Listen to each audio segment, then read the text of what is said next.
Good morning, everybody, and good afternoon, wherever you are.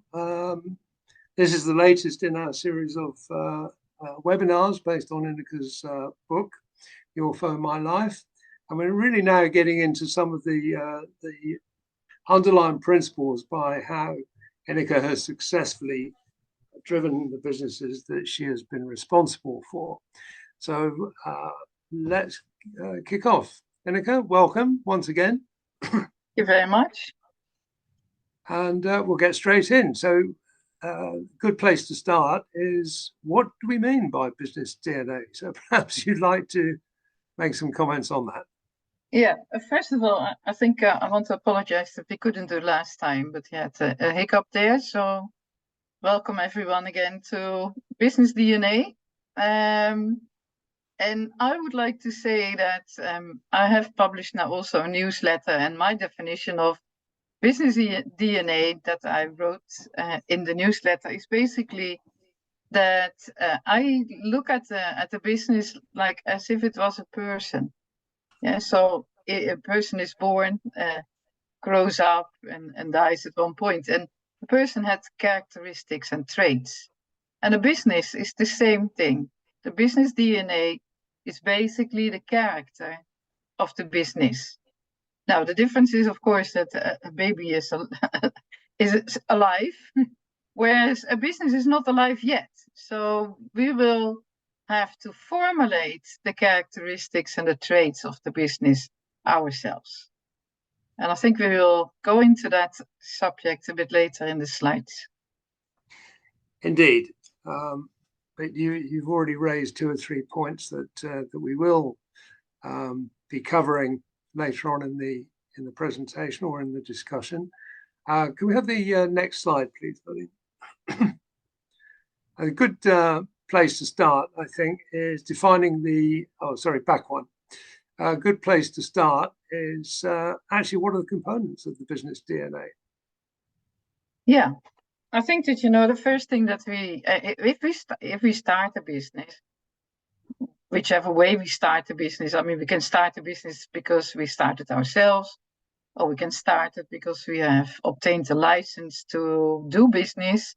That doesn't really matter. The minute that we start the business, that we decide, as shareholders, and of course a board and the CEO and a management team, then will start formulating the objectives and the goals of that business. Now, the shareholder who's investing in the business knows exactly what the goal is, or I may hope so. And that is always to have a successful business that has a return on investment, because that's the most important thing. But for the business itself, it's a bit wider than just a money-driven thing. I think the management teams and the boards will have to formulate how do we get there. So what are our goals and what are our objectives is the first question they need to answer. And in order to do that, they will discuss to a great detail, what are the objectives, i.e., what is our vision for this business, and what is our mission then? And they will put into place a plan, a project plan, a program, a business plan. And in that, they will formulate in the text, of course, what the objectives are, i.e., I want to have a return on investment by that and that date. That is one, but that's a financial objective. Another one might be what we see nowadays many more times worldwide is, what is the impact I want to make as a business? And we have also tools to measure that. And then is, how do we want to do this business, and what are the stakeholders that are involved in our business? So we have to go step by step and formulate this. And by doing that, we are setting up basically the starting point to then formulate the core values. So, okay, I want to have this business and I want to make an impact. But how do I do that business then? What are my core values, or what are my characteristics if it was a person? Or what are my traits? My core values might be from honesty to clarity, to transparency, to being humane, etc. We come back to that later on. But also we need to make sure that this is instilled in the whole value chain, which means that everyone from the beginning till the end, from the minute that we set up this business till the minute that we are selling our products or rendering a service, the same core values should run through the whole value chain. Everyone who's involved in that value chain needs to understand what it is that we are after, what are our objectives and goals, but also how do we do it? Yeah, what are our core values? We do it in a humane way, we do it in an honest way, and everyone needs to basically be on the same page. So it's a very important thing to have a look at this. Absolutely. I think a couple of points that I'd like to just interject with. The discussion very much focuses around business, inevitably, because that's where the majority of our career has been. But the same key elements of the business DNA also applies to other organizations, not-for-profit organizations, government-funded organizations. The objectives and goals may differ, and the core values may differ, and the approach to the value chain may differ, but those three elements still exist. And it's quite interesting, if we talk for the UK for a moment, to see that here, quite a few of the economic issues that we appear to be facing at the moment, because there's been a lack of focus on one or other of these elements, which I think is important to note. And these, by adhering to these principles, as you know and I know, you can create the change in an organization to make an effective business that satisfies everybody. And I think it's also worth just adding for a moment, in terms of the value chain, you and I have discussed the value chain, and whilst we're in agreement totally that the activities are underpinned by the core values, which is the value chain in one sense.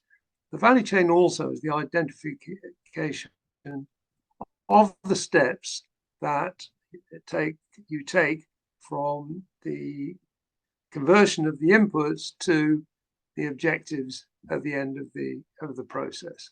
So we've got two different elements, or slightly different definitions of value chain, which I think is worth just to bring out. And I think that you also introduced just now a statement or a word, stakeholders. Next slide, please, Nalin. This, before we get on to the stakeholders, this snippet, along with all the other snippets that we've put into the slideshow, demonstrate elements from real life and from Ineke's real experience of how she has incorporated these key principles into the way she runs her businesses. So this is all about objectives, this particular one. Okay, next slide, please, Nalin.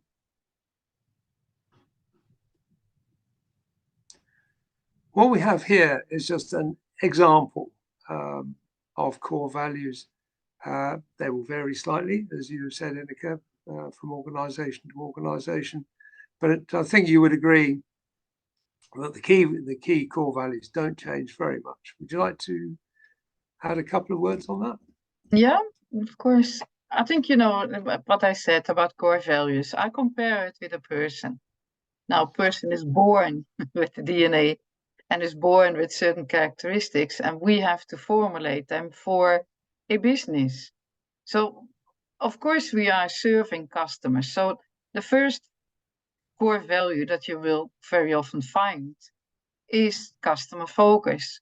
We are focusing on the customer, but how do we do this? Yeah, are we basically saying, well, whatever we want, just to get this customer on board, or do we have a set of values that are defining the way we approach this customer with, for example, clarity, honesty, very ethical, and that sort of values are very, very important to describe in each and every of these points. Is that you have described them, that you then improve on what you are doing, keeping these values always in the whole value chain. Everyone who works in this company must adhere to those values, as I said before. So let me give you an example. If you want to build well, in our case, a mobile network, yeah, then the first thing that you have to do is you have to send out the marketing team, and the marketing team has to look where it is best to build new masts. Yeah. And of course, those masts will be in an area where there's a lot of trade and business going on. So if you look at that, the marketing team then will decide, okay, these are the best places to build for us. And not because some third party will say, oh, I give you some money to build it in my place because I need to have 100% focus here on my business. Therefore, I need the best coverage ever and the best quality ever. That is not, of course, the way that we go about it. We have to decide where it is the best for everyone and not only for one person who's trying to bribe. Yeah. So the marketing people will come up with an honest evaluation of the situation. And then it goes to the next point in the chain, which might be the technicians. And those technicians, they get the input from the marketing. But again, they have to negotiate with site owners, with people who have multiple sites even, and to see if it is technical feasible to build at that particular spot. And again, you'll have situations whereby owners of multiple sites, which is a very good business. Don't forget, if you build a site, it will give the owners $10,000s in rent per year, certainly if it's multiple sites. So they are interested to give those rental contracts to the company. But again, how do we do that? We do it transparent, we do it honestly, and we don't deviate from the values that we have formulated at the start when we started the company. Even when we were only 5-6 people, it doesn't matter. Yeah, we will go on and use these values in any negotiation with site owners. And then the next thing, of course, is there's a team of lawyers that have to formulate these contracts. And again, it's the same thing. So what we are trying to say here is that this value chain and everyone who works in that value chain needs to adhere, but also to improve on those values and to keep the professional standards going. Now, for the management, that means, team leaders, etc. For them, it's extra important because they are setting the scene. They are giving an example to their team. So for them to keep to these values is very, very important. Every example counts. And then, as I said, it needs to be highly ethical. I mean, that is our values. Maybe there are businesses that are thinking differently, but the environment that you work in, especially if you are working abroad, you have to understand what the situation is you work in. And that is, you keep yourself to the law of the country. And the law will never say steal, murder, etc. The law will always say, in different words, be ethical, no matter what the business practices are. This is your guideline. You have to do that. And as I said already, this is about teamwork and about empowerment. So it's not about only the leader for him or for her. It's very important to set this example, but it's also for the leader to check each and every time if the team understands these values, to repeat them, to make sure that if something goes off the rails, that you put it back in order. But also at one point not to get too controlling, of course. Yeah, you also have to make sure that you empower people. Now, how can you empower people? The best way to empower people is basically to give them an explanation of what you want from them, so that they understand how the business is run, and B, as I said, if it doesn't go well, purposely or by accident, put it back on the rails. And I think that these core values once you have formulated them very clear and crisp, then easy to understand, and that is the guideline you work with within the legal environment you're working in. Indeed, and I think we can stress here, this is an example. Each company that I've worked in has certainly had a different set of core values, but they're all based on the same list, if you like. The emphasis might be slightly different and the order might be slightly different, but essentially this is the basis of all of the lists that I've had. Next slide, please, Nalin. And this then comes on to the next sort of step in the chain, if you like. And there are several components that we could have covered in any order. Communication,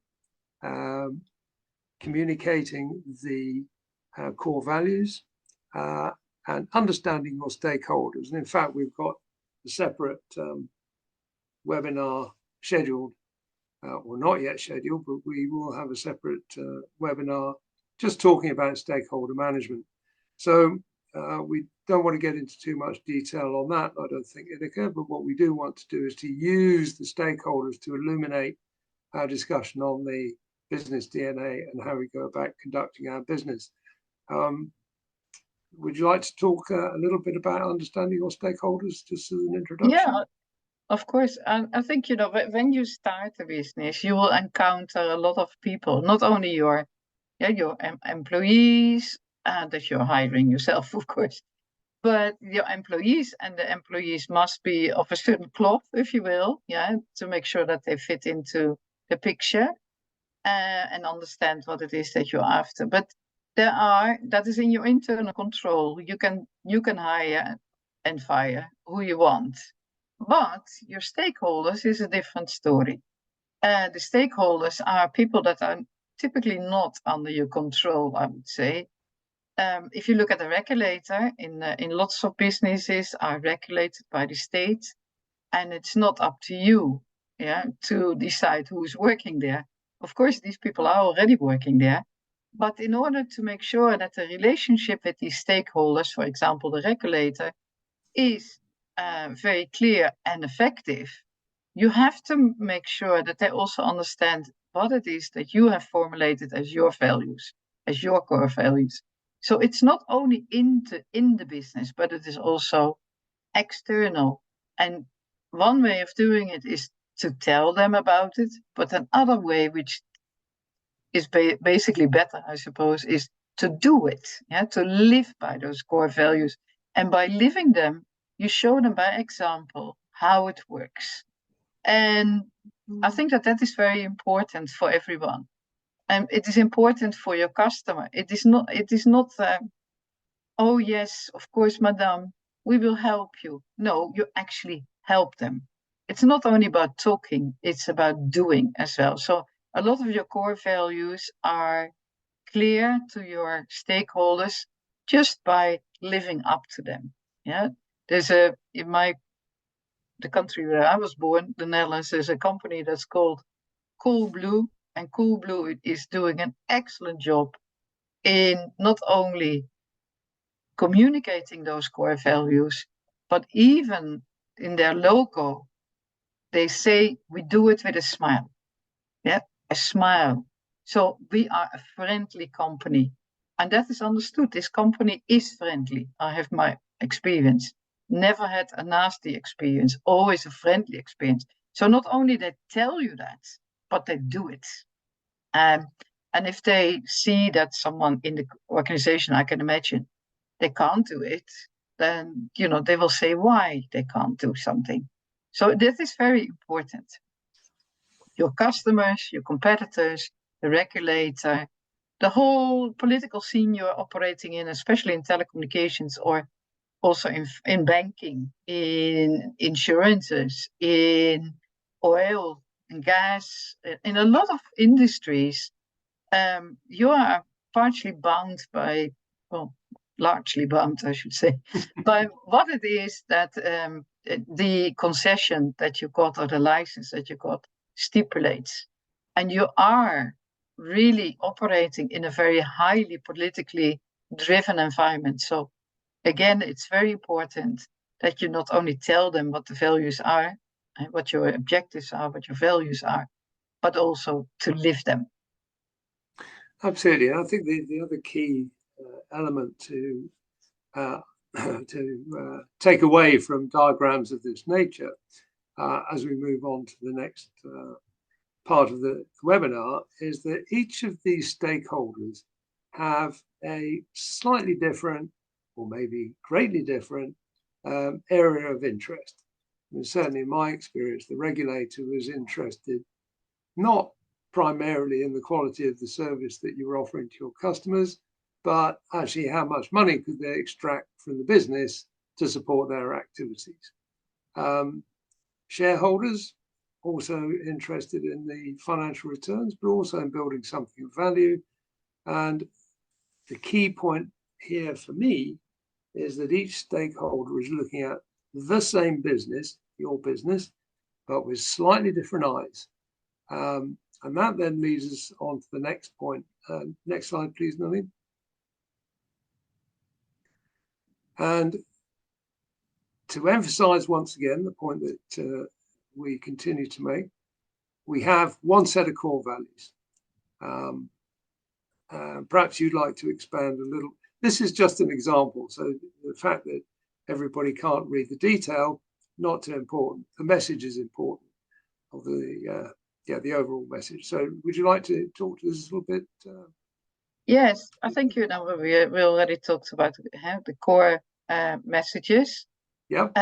When you start a business, that is basically, you have to formulate your goal and objectives, and the input is, of course, shareholders, and then when the board is nominated, the board and the management team. But the management team basically does the work for that.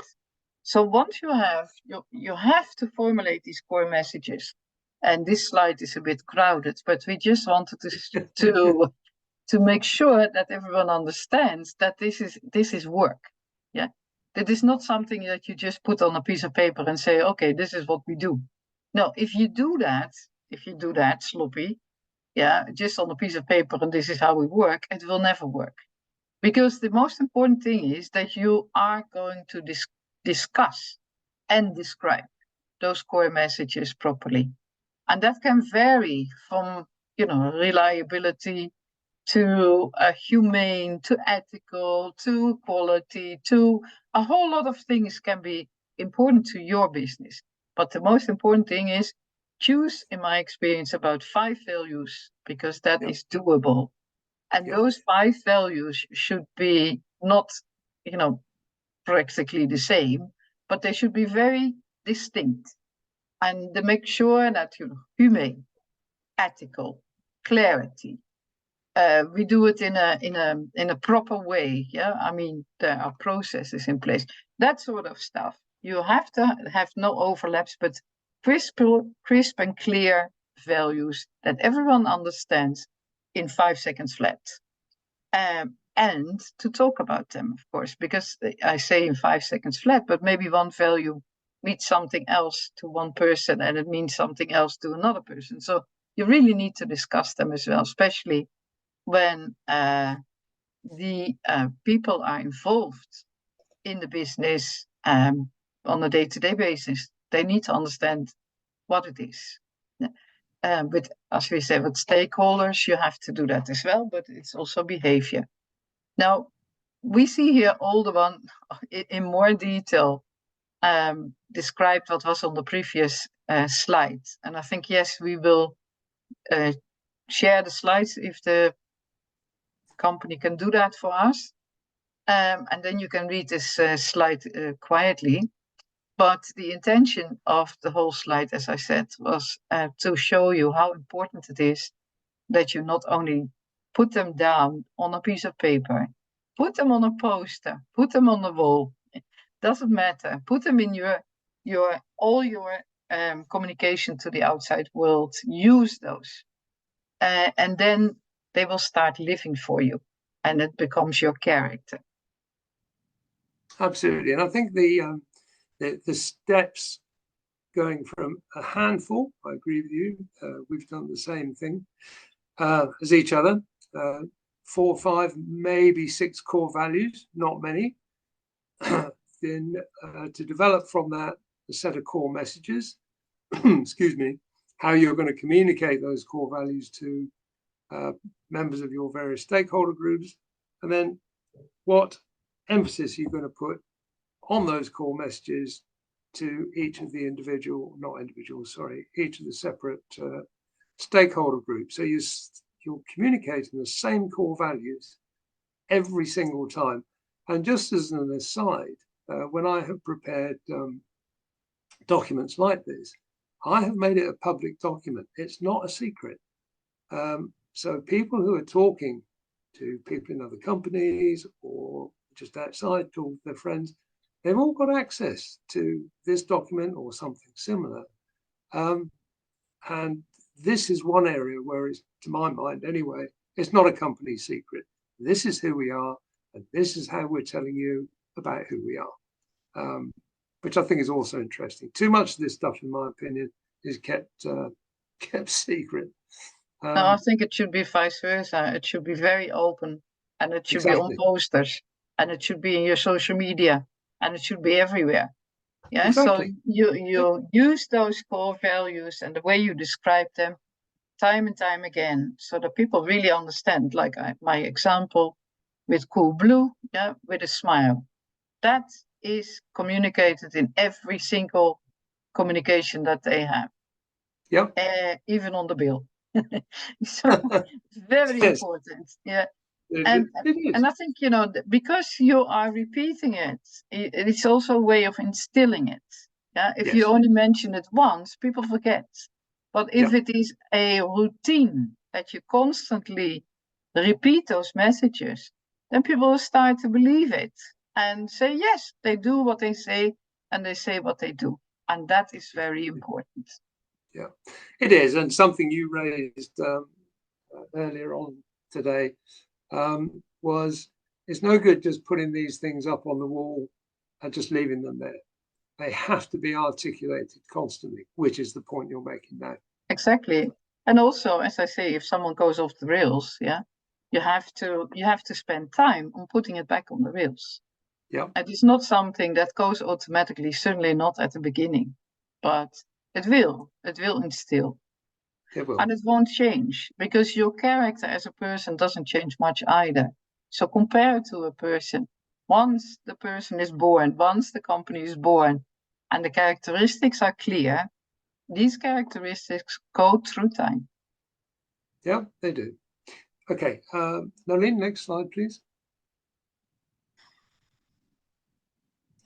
And this is just an illustration of applying, from Ineke's experience, of applying those core values to a real life situation where you're coming under pressure from particular stakeholder groups.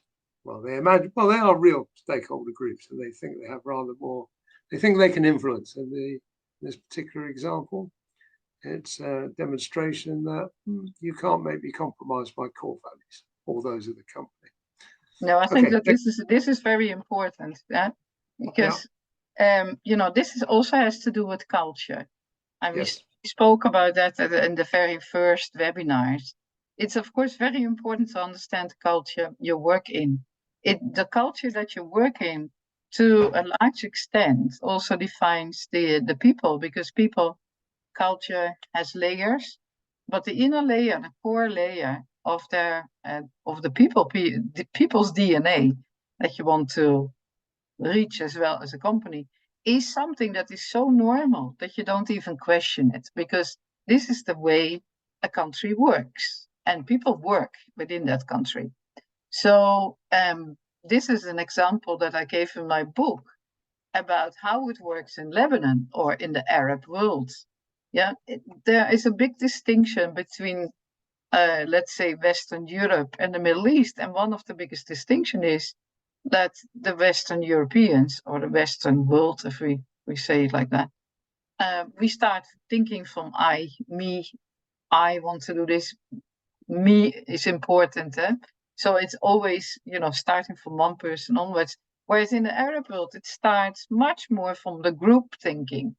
So the first word that I learned in Arabic was wasta. Yeah, the group caters for the group, but that is very good from a social point of view, but it's not necessarily good for the company. So in this example that we choose from the book is to say, okay, we can't hire XYZW because the minister says so. We need to hire those people that can work with us to accomplish our objectives and our goals. And yes, if the person that someone recommends has all the skills and the education and etc., and also understands our core values, then it's fine. But it's not because someone says so. Yeah, it is because it has a reason, and it must tie in to the company's goals. Absolutely. That's a really important point. That. Next slide, please, Naveen. And this is a nuance on the previous part of the discussion. Something again that we have talked about many times. So I think the key for me here is whatever we're talking about is the same core values. So would you like to expand a little bit more on internal and external? And next slide, please, Billy.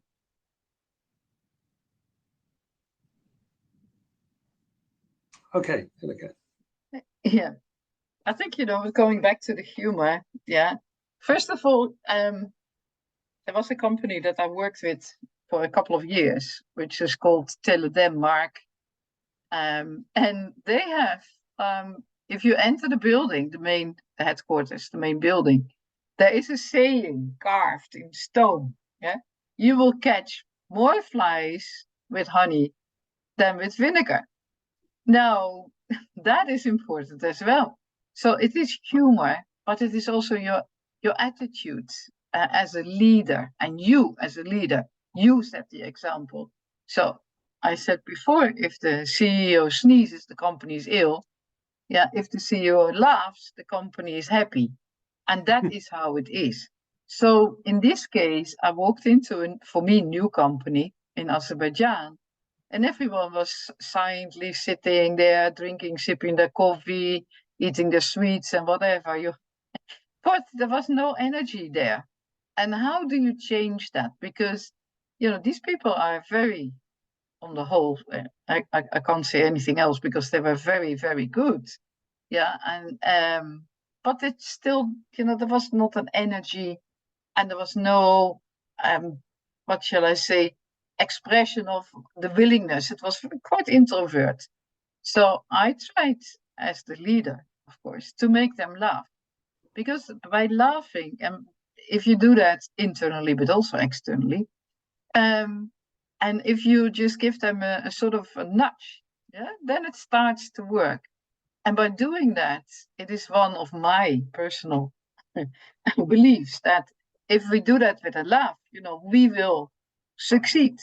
Yeah, maybe not 100%, but 99%, we will succeed because people are happy and they're willing to run.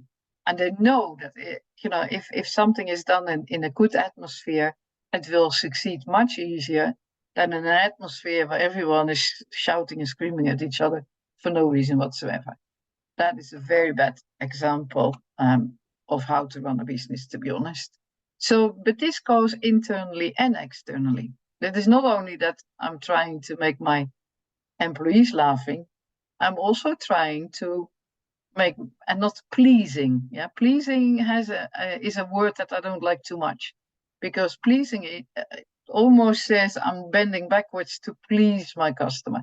Yes, I'm bending backwards to make sure that the customer gets what the customer needs to have, i.e., I manage with a smile and make sure that they get a good communication going, but also that the products are fine, the service is fine, etc.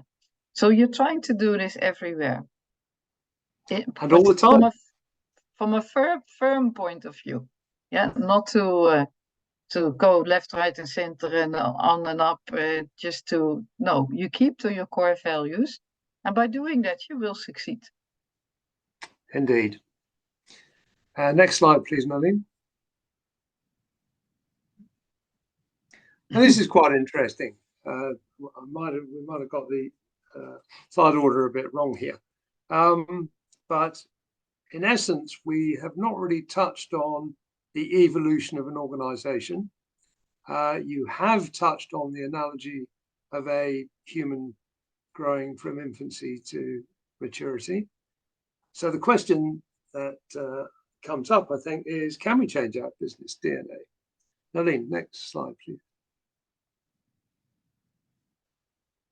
Okay, Ineke.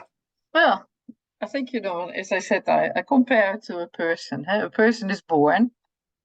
A person is a toddler. A person is a teenager. A person becomes an adult and finally becomes very old and will die at one point. Yeah. So if you look at the company, it's basically the same thing. And certain things are evolving over time, but your core values or your characteristics will not change. If I say this whilst I'm hunting for my business, for my license to do a business, I'll be honest and I'll be fair and I'll be transparent in doing that. And then when I start this business and really start formulating, like we discussed before, on a piece of paper, and what it means not only internally but also externally, then we formulate those core values basically at the birth of the company. Steady as we go is basically when the company starts to be a bit older, evolves from a young company into an adult company. Now, if a company is an adult, it will still reinvent itself. It will learn more about the environment that it operates in, about doing its business better with better results, etc. But in principle, the core values as a value, for example, is honesty. It will be honesty forever. So yes, the business will evolve and adapt, but the values that you have created with a lot of discussion and a lot of work, those values will remain the same. And that goes through the whole life cycle of a person, but certainly of a business, because in a business, we are deciding what the values are. With a person, you still have to wait what he inherited from his grandpa. But with a business, we can decide. And that is a very good thing. But we have to be aware that those values are there for the long run and not after 5 years. Oh, well, I didn't get as much business as I wanted. Maybe I have to do it in a bit of a more obscure way. Maybe that works better. No. I think good core values have a lifetime forever and are also the basis of sustainability and impact. Absolutely. Which actually sort of underpins the statement that you made earlier, how important it is to spend time on defining the core values, because they will last the organization well past you if they've been done correctly. Yes. Or defined correctly, I should say. Yes. And there is plenty of examples of businesses maturing and failing, maturing and succeeding, and reinventing themselves. So, in essence, they have successfully separated the core values from their activities in a productive way. Yes. So, Nalin, next slide, please. So we can say that a business will change its DNA. In fact, it must do if it wants to survive, but doesn't alter its key underpinning core values. So now we need to look a little bit at what the role of a leader or the CEO is in terms of running the business, but within the context of this whole webinar, which is about the DNA of the business. Next slide, please, Nalin. Okay, Ineke. Okay, alignment of values of a leader and the business. I think, we already discussed this a bit, but let's say that those core values go for any part of the business. And now we're talking about internally. So the core values must be understood by everyone. I repeated that already. But it also, if you are describing those core values and now you start to implement them literally. Yes, just give an example of that. In certain parts of the world, you will get very big presents for Christmas, especially as a CEO, but also as team leaders or members of management. And is that in your core values? You have said that we will do honest business, we will not be bribed, or we will not go into corruption, or etc. Yeah, because that is the reason you want to have honesty as a core value, because you don't want to go into those obscure ways of doing business. So how do you do that? Now I get, for example, a watch with diamonds, and this happens. Yeah. And I know that watch with diamonds is worth an awful lot of money, maybe $10,000, $20,000. And well, that watch goes back to the sender. Yeah, because that is clear. Can't accept. But there are smaller presents. So it could be that I get a Mont Blanc pen, or a nice silk tie as a man, or a silk scarf as a woman, or any presents that are of real value. Now, how do we want to deal with that? And I did this in several companies, write a procedure and say that everyone who receives a present from a third party that is over $100, for example, has to put those presents into the kitty, and we will make them available for a lottery at Christmas, so that everyone shares in this, and not a few people that someone wants to put under undue pressure, basically. So therefore, you take the sting out of it, yeah, and make it something which is then again done in an honest way within the company itself, and put it in a lottery. Another aspect could be, we have a value that means equality. Men and women are treated the same way. That means they have the same salary, they have the same perks, they have the same work hours, whatever. Yeah, it needs to be exactly the same. It shouldn't even say male, female. It is an employee, right? And whatever this employee is, doesn't matter. So how do you do this? How do you put this into a procedure? One of the procedures I put down in Lebanon, with initially a bit of protest because it wouldn't work. Well, it did work very well, and I was very happy that I'd done it, was to make sure that there was a procedure for everyone who had kids.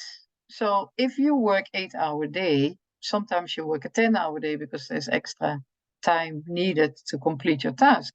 If you have a clock, you can clock in, and then the clock will show that you have overtime. Now, the procedure said that anyone who had overtime, of course, in communication with management, could take that overtime and use it to look after the children. So if a child is sick, the mom or the dad could take that child to a doctor and just take 2 hours off work, yeah, with this overtime. And that is equality. It was for everyone. And it is also very impactful because it creates a lot of loyalty to the company. So that's not the only thing core values is about, how you act as a person, as a company towards other people, but also it has a very good spin-off, which means that people are happy to work in this company because this core value gives them certain ways of making their life a bit easier in this case. Indeed. And the key point here for me listening to you is, well, two actually. One is you need to think sideways. Some of the implementation of core values, it's not a question of keeping your vision narrow, it's keeping it broad.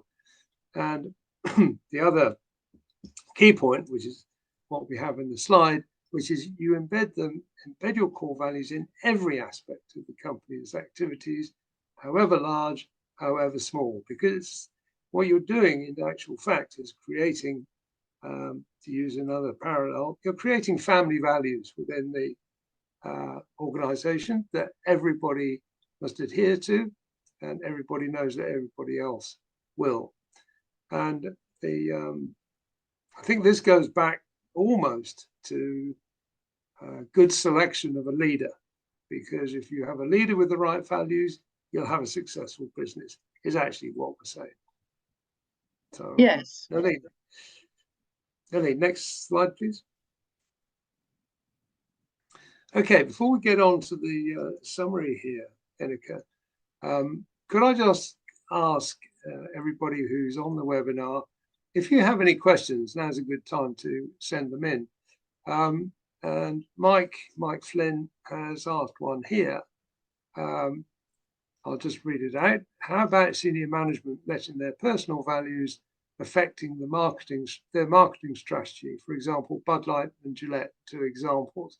There are several more, but do you want to kick this one off, Ineke?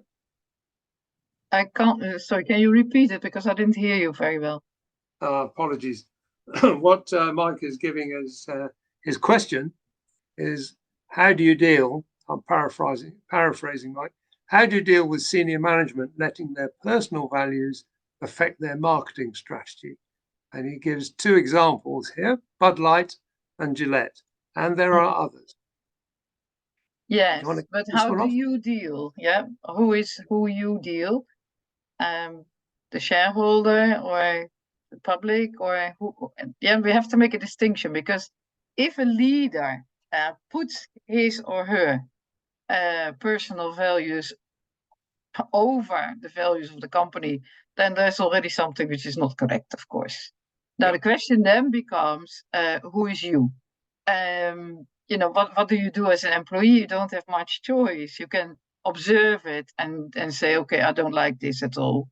Yeah, and you can maybe go to the HR manager and say, well, I don't know what this is all about. We have all these values, and now I see that our leader is not adhering to these values. What can we do? So you can cascade it upwards, if you will.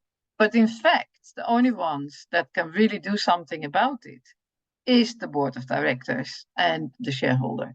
Yeah, the shareholder is not involved in daily business. A shareholder has an annual shareholders meeting and maybe a quarterly, but a half-year meeting, and that is mostly about financial results. And if something goes off the rails really bad, yeah, then it will be discussed at the shareholders meetings.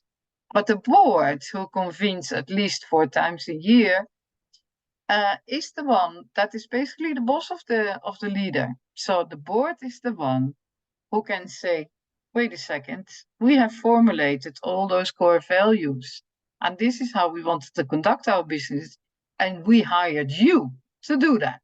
Yeah. And if it was at the beginning of the company, the CEO has been involved in these core values, so it would be even stranger that CEO is not living those core values. But if it is someone who was hired after the first one, maybe it's the second, the third, the fourth, and the communication has gone a bit weak, if you will. Yeah, it didn't cascade down from CEO to CEO. Then it is the board's task in life to observe that, to control that, and to rectify that. And if a CEO doesn't basically adhere to what a board does, the CEO is fired the same day. It is like that. Yeah, it should be. It should be. Well, they are fired sometimes for different reasons, but in this case, yeah, especially if it goes into a situation whereby, the CEO enriches him or herself, yeah, from the revenues of a company, that of course is never ever acceptable.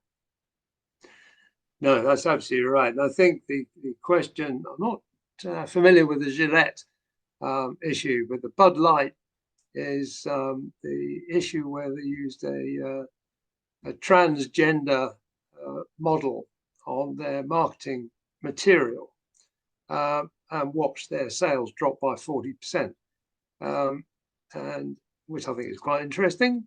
But clearly, I think I would agree with Mike that the personal values have interfered with the company's marketing strategy. And I think for me, there's two things that come out of this. First of all is clarity, which we've talked about endlessly, about being clear with all of your stakeholders. And the second is clarity of decision making.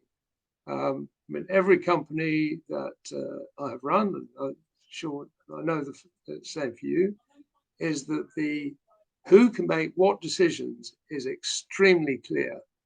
And if one looks at the memorandum and articles of businesses, generally speaking, they are forbidden from participating in political activities. Why? Yes. Because they're commercial activities. And in the UK, something came up last week, I think, where one of the national health trusts in Scotland has announced it's giving £40 million pounds to somebody, not clear, as reparation for slavery. That, to my mind, is a clear political act. And I would expect all trust memorandum and articles, particularly for organisations that are spending taxpayers' money, all of those trusts will be forbidden absolutely from participating in political activities, I would expect. Yes, definitely. That is one thing, of course. But the other thing is also, as I said before, we're operating in a country under the law of that country. Yep. Now, law, and okay, now I'm going back because I am a lawyer, yeah, and an international lawyer too. So it is very simple. There are universal crimes, if you will, yeah. Universally, you cannot kill someone. You cannot, there's a whole lot of things, thievery, whatever. Yeah, but on the other hand, there are local laws, and within those local laws, quite often, even in the Constitution, it will say that everyone is equal. Yeah? Article 1 of the American Constitution, which is a cut, copy, paste from the Dutch Constitution, actually, it says that everyone is equal under law. So if then I had a CEO when I was in the management team, and that CEO decided that, in this case, we are talking about a company with a holding company in the UK that published posters and for customers, just advertising, with yellow and black and white and, all kinds of color of people, of course. Yeah, because they operate worldwide. And that CEO said, take that poster with that black boy off. Now that is forbidden by law, even in that country. Yeah. So there are your core values, and there is the law under which you operate. So in both will say this is not allowed, this is not within the law, and it's not within our core values either. Yeah, it's just interesting. We've had a response from Campbell on my comment about the National Health Trust. And he's saying this is not political activity, Gavin, that is compassion, one of their core values, which, of course, Campbell, that is a point of view. The point I was really trying to stress here is that if I wish to spend my money on compensating for slavery, that's one thing. To take taxpayers' money without their permission to do so is something entirely different. That's the point I was making there. Okay. Yes. And also, certain acts have to be done in a certain place. Yes. So if a state, and that, we're moving towards that discussion, of course, in a lot of Western countries who had colonies before, if the states decide to compensate for slavery, that is the appropriate thing to do. But I'm not quite sure, like Kevin says, that, if an institution decides by itself, how that works. Me neither. But definitely. Okay, we've only got a few minutes. Sorry, I interrupt you. I definitely propose that there should be a good discussion. Yeah, definitely. For longer than an hour. Okay. If we Perhaps we could go to the next slide, Naveen. Okay, we're coming to the end of the actual presentation, Ineke, and everybody. And I mean, I can just read this out, Ineke, really. What Ineke and I, we were running a management services company a while ago, which we ceased for a while. But given based on Ineke's book and also the very positive support we've had from the webinars and Ineke's podcasts, we've decided to reactivate our management services activity and really do what we were doing before, which is to offer the benefits of our experience and knowledge to anybody who feels that they can gain from them. And I hope that those of us who've joined us today feel that that's a good move. Ineke, do you want to add anything to what I've just said? Well, I think that, the most of that information, of course, of all the projects that we did before and we are still engaged in, is on the website. So this website is new, and I would invite you to have a look at it, share it with people that you think that could benefit from this, like Kevin said.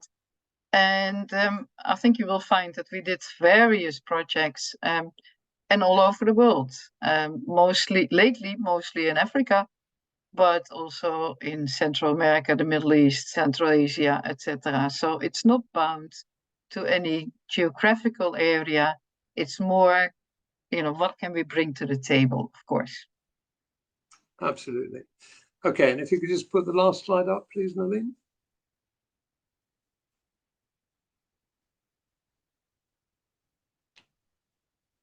Hello.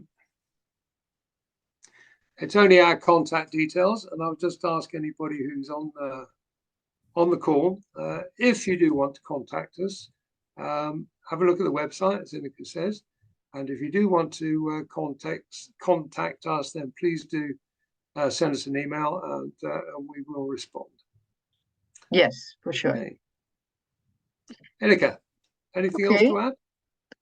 Not at this point, and I think we have only a few minutes left. So if there's no questions, because apart from 2 questions, or a remark and a question, if there's anything else, we can still answer those, of course. And otherwise, we wish you a very good time and a very good week ahead. What is left of it, sorry. Indeed. Okay. Well, if there's no more questions, I think, Ineke, thank you once again. An enjoyable hour, and hopefully we've inspired people to think about what they're doing in maybe a slightly more positive and different way. Yeah, and the other thing we forgot to mention, read the book. It's all. I did, sorry. It's an ebook. You can just download it on your computer or your Kindle or whatever you have. And you will find all these topics that we're discussing in our webinar in a more adventurous way, in a more, what was life for us for many, many, many years. Indeed. Okay. Okay.